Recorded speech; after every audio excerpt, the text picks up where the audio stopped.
Hello बच्चों, तो चलिए इस प्रश्न को पढ़ते हैं। श्रेणी 16, 8, 4, 2, डॉट डॉट डॉट का कौन सा पद 1/16 है। तो देखो, ये जो श्रेणी है इसका हमें बताना है 1/16 जो है वो कौन सा पद है। तो प्रश्न में आगे बढ़ने से पहले इस प्रश्न से संबंधित जो मुख्य अवधारणा है उसकी हम चर्चा कर लेते हैं। तो देखो, मुख्य अवधारणा क्या हो जाएगी। गुणोत्तर श्रेणी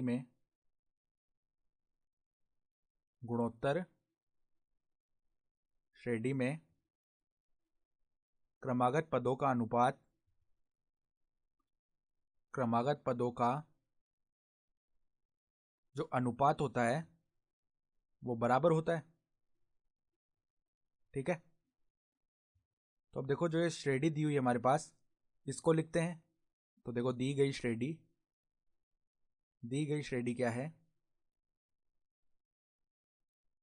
हमारे पास में जो श्रेणी दी हुई है वो इस प्रकार है: 16, 8, अगला पद है 4, फिर है 2। इस प्रकार पद आगे बढ़ रहे हैं। तो अगर हम देखो क्रमागत पदों का अनुपात देखें, यानी कि देखो यहां अगर हम A2/A1 निकालें, यानी कि दूसरा पद बट्टा में पहला पद, तो 8/16 आ रहा है। तो इसका मान कितना आ रहा है? 1/2। ठीक है। इसी प्रकार यदि हम तीसरा पद बट्टा में दूसरा पद निकालें तो वो कितना आता है? 4/8। तो ये भी कितना आ रहा है? 1/2। इसी प्रकार यदि हम चौथा पद बट्टा में तीसरा पद निकालें, यानी A4/A3, तो वो क्या आ रहा है? 2/4, यानी कि ये भी 1/2। अतः हम क्या देख पा रहे हैं कि जो क्रमागत पदों का अनुपात है वो बराबर आ रहा है। अतः ये जो श्रेणी है ये गुणोत्तर श्रेणी है, चूंकि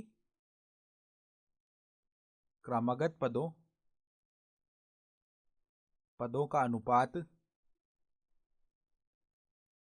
बराबर है और कितना आ रहा है? 1/2। अतः अतः यह एक गुणोत्तर श्रेणी है।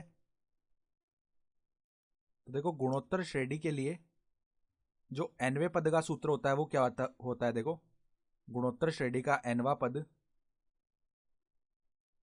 गुणोत्तर श्रेणी का nवां पद,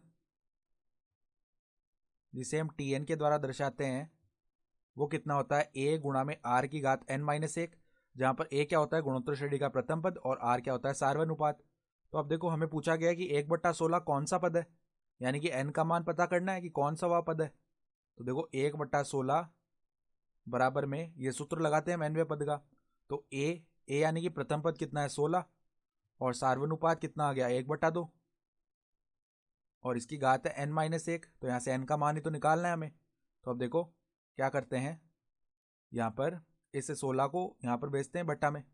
तो 1/16 गुणा 16 कितना हो जाएगा? ये बन जाएगा 256। 256 हो गया, बराबर में 1/2 की घात n-1, 1/2 और इसकी घात है n-1। ठीक है।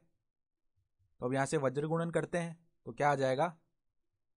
2 की घात n-1 बराबर में 256। और 256 को हम किस तरीके से लिख सकते हैं? 2 की घात 8 लिख सकते हैं। ठीक है।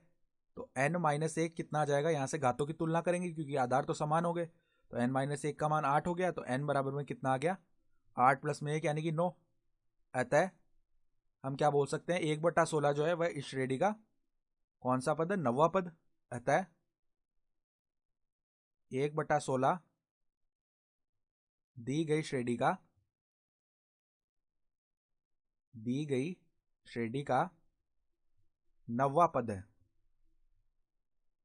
नौवां पद है।